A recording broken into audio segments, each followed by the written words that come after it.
How to go from $0 to $100,000 in 2020. Now, generally on this channel, we show you all types of different ways to work from home, make money online from every corner of the internet. We scour and search for the absolute best strategies to make a little bit of extra money, some side hustles, passive income, work from home, make money online. But in this video, we're gonna be talking about what it actually takes to go from $0 to $100,000 in a year. Because statistically, very few people are actually capable of doing this, but there's a couple of very important reasons why this is. And if you can understand why most people are not capable of doing this, then you can be one of the few who actually is. And a huge problem that I see every single day is something that I like to call the threshold mindset. And what I mean by the threshold mindset is having an upper threshold of what you believe is possible for you, because you're comparing yourself to your friends and to your coworkers, right? Because if every one of your friends works at McDonald's, it probably feels okay to work at McDonald's. And I'm not saying there's anything wrong with working at McDonald's, but if you want to make $100,000 a year, you're probably not going to want to work at McDonald's because you're not going to be able to do that, especially not in a single year. But then there's also people who compare themselves to other successful entrepreneurs, people who've gone from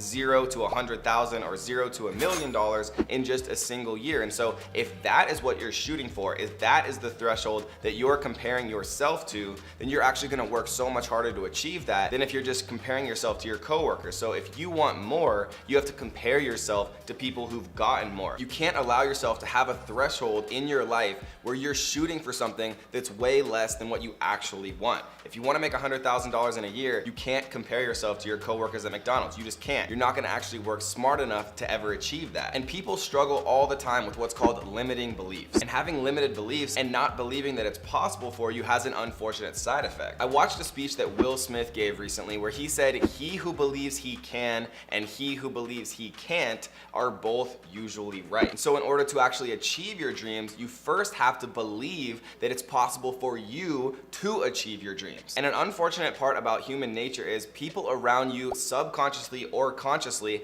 actually try to hold you back because they feel threatened. Like they don't want you to actually go out and make it as an entrepreneur, achieve your dreams while they're stuck at their 9-to-5 job in their cubicle or working at McDonald's. And so they'll actually tell you, Kevin, don't go try to be an entrepreneur, right? Don't you know 80% of businesses fail? Don't you know that, you're gonna leave your job? You should be grateful that you have this job. And they'll subconsciously or consciously try to actually hold you back from taking the action necessary to go out and achieve your dream. When I was thinking about leaving my job a couple of years ago, every single person told me that I was crazy. My mom told me I was crazy, my coworkers, my friends, my family, everyone. And they weren't doing it out of spite. They weren't doing it to try to hurt me or anything. It's just natural human nature. Humans by nature cling to their comfort zones, what they're comfortable with, what they're used to. But to be able to go from $0 to $100,000 in a single year and to make it out of those statistics, you have to believe that it's possible for you. And you also have to understand that most people in your life, even the people closest to you, will subconsciously try to hold you back. And the funny thing about confidence is the only way to truly have confidence that you know you can do something is by doing it. But the problem with that is once you've already done that thing, the confidence isn't that important. And let me give you an example so this really makes sense. I know for a fact, without a shadow of a doubt, that I could go from $0 to $100,000 in a single year because I've done it. But the problem is it's not important for me to have that confidence. What really differentiates people who find success and make it out of the statistics is people who can manifest and truly believe in themselves and have the confidence that they can do anything before they've actually done it, because that is how you do it. And that's kind of the problem with the fake it till you make it mentality, because I'm never gonna recommend that people go out and fake something or lie or do anything like that, but you almost have to have that confidence before you've done it. And the only way to do that is by having confidence that you can do it. And so the fake it till you make it mentality is just an easy way to kind of describe the confidence and self-belief you have to portray even before you might actually genuinely have that confidence, because without it, you're most likely going to fail. And so my advice would be to interpret the fake it till you make it mentality to just have that confidence, right? Even if you have to fake that confidence at first, because that confidence oftentimes is going to be the difference that actually sets you apart from other people who, think, oh, well, why would I even try? There's no way I'm gonna be successful. Or why would that person wanna listen to me, right? Like I'm not that interesting. You have to have confidence, whether it's with men or women or whatever you're interested in, whether it's with business. The energy that you put out is the energy that you attract, right? The law of attraction attraction, and you have to have that confidence and self-belief in yourself to have other people believe in you too. And it's really counterintuitive when you're first starting out on your entrepreneurial journey, when you're first starting out in business, right? It's very natural as a human being to think about people and think, okay, how can that person help me? How can they help me? But the problem is successful people actually think about it exactly the opposite. They think, how can I help them, right? How can I add value to that person? Because if you're just focused on making money and all you care about is making money, I can promise you, you're gonna make a lot less money than somebody who prioritizes adding value. Because without a doubt, the absolute best way to make a lot of money is to instead focus on adding value relentlessly as much as you possibly can, but you have to do it in a certain way. Because there's two ways to do it. There's the dumb way and there's the smart way. The dumb way is to add value with a low value skill set. And we can use the same example that we used before, working at McDonald's. And again, I'm not at all trying to hate on working at McDonald's. It's just a very easy example to kind of show the things that I'm trying to talk about, right? People who work at McDonald's save their money, reinvest it into other things and find success, more power to you. But working at McDonald's at the base level is an incredibly low value skill. And what I mean by that is it's very replaceable. Anyone can be taught to work at McDonald's very quickly, right? And if somebody leaves, they can just bring in a new person to do those same things. Everything is very systematized. And even McDonald's themselves is working to replace those low skill workers with machines and tablets and kiosks where you can order without even a person even being involved. But the smart way to do it is to learn what's called a high value skill, right? This is a skill that is not easily replaceable. This is a skill that's valuable to other people, preferably a skill that's valuable to other people or businesses that can actually afford to pay you for that skill set that you develop. Because a high value skill is something that the average person either isn't willing to do or can't do. Now, there's extreme examples like the CEO of a publicly traded company, right? Who knows everything about it. They know all about the finances. They have 30 years experience, right? They've, been the CEO of other large companies. They've grown companies from, 0 to $100 million.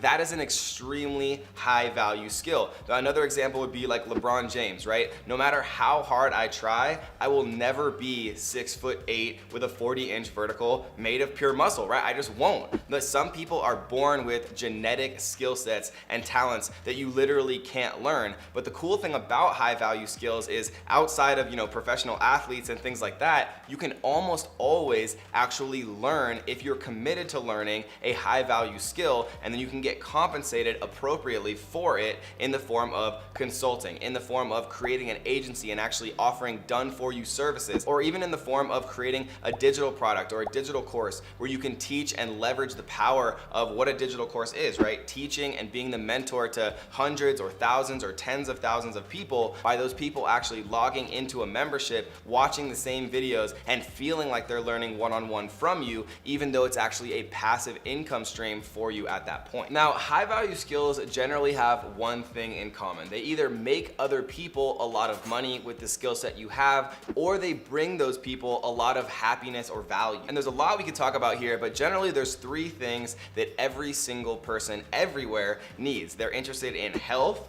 wealth, and relationships, right? So if you learn a high value skill that has something to do with relationships, with health, or with wealth, you're always going to have a market for that skill set that you actually develop. And if you're thinking to yourself, but Kevin, I don't have any high value skills, like how am I supposed to make money? And even if I did, how would I make money? Well, first of all, what I would say is remember that that's not true, right? That is self-doubt tricking you into thinking that you don't have any skills, tricking you into thinking that you're not worth it, right? That you don't have the capability of actually going out and learning something like anyone else, right? Remember, guys, no one starts out an expert. That's not possible, right? Tony Robbins, who I recently saw, said, I wasn't born Tony Robbins. I wasn't born the way I am now. I made Tony Robbins, right? And if you're willing to consistently learn and become a lifelong learner and develop and tune your craft and learn more and more and reach out, to the best other people and collaborate, that is how you can actually grow your skill set and truly grow into the expert. But remember that no one starts an expert. The only people who are experts are people who consistently cared more and had curiosity and wanted to learn and were actually interested in mastering their craft. And I can guarantee you that most actual experts out there wouldn't call themselves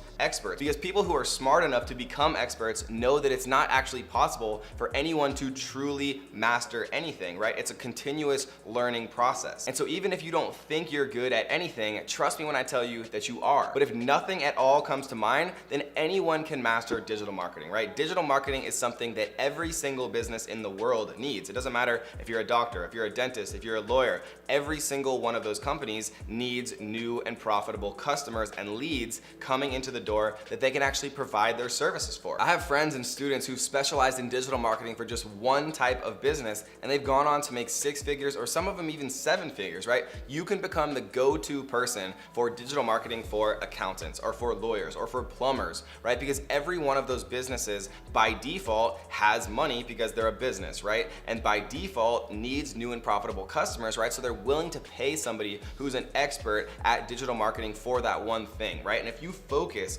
all of your attention in a niche that you know has money, like real estate, you can start to make a significant amount of money just through consulting or creating an agency, right? An agency being that you actually just have packages where you do the digital marketing on behalf of those companies. But the problem that most people have is not actually understanding what to do, right? People ask me every single day, Kevin, what would you do if you had to start over and you had no money, no connections, nothing? And I would be doing exactly what I'm teaching you right now. I would get really good at digital marketing for one type of business that I knew had enough money to afford my services, and then I would do that, right? I would find those businesses, I would teach them how much of an impact my skills could have on their business, and then I would ask those businesses for referrals of other real estate agents or whatever business you choose, and you can actually start to create a massive company very quickly with skills that you can learn completely for free from YouTube or from, blog posts or Google. But the problem that most people have is not knowing the path, right? It's actually taking the path. Most people have shiny object syndrome, and they see one thing and they see another thing and they jump from one thing to the next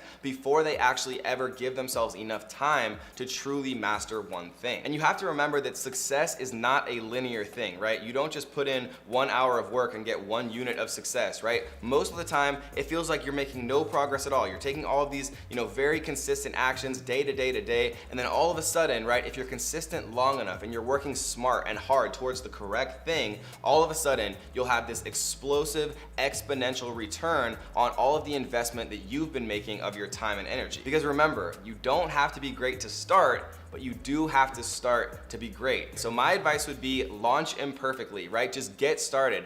Dive in head first. Learn as much as you can about digital marketing. Identify a specific niche and then start mastering it, right? Do it for free for companies and learn how to do it while you're at your 9-to-5 job. And then eventually you'll start to have the skill set that really is a high value skill that you can charge significant amounts of money for. And if you guys like this video, make sure you tap the like button, subscribe, turn on the notification bells because it really does help with the YouTube algorithm. And if you want more videos just like this, we have a brand new playlist of the best ways to make money online, earn passive income, and be financially free, coming to you live in 3, 2, 1. See you there.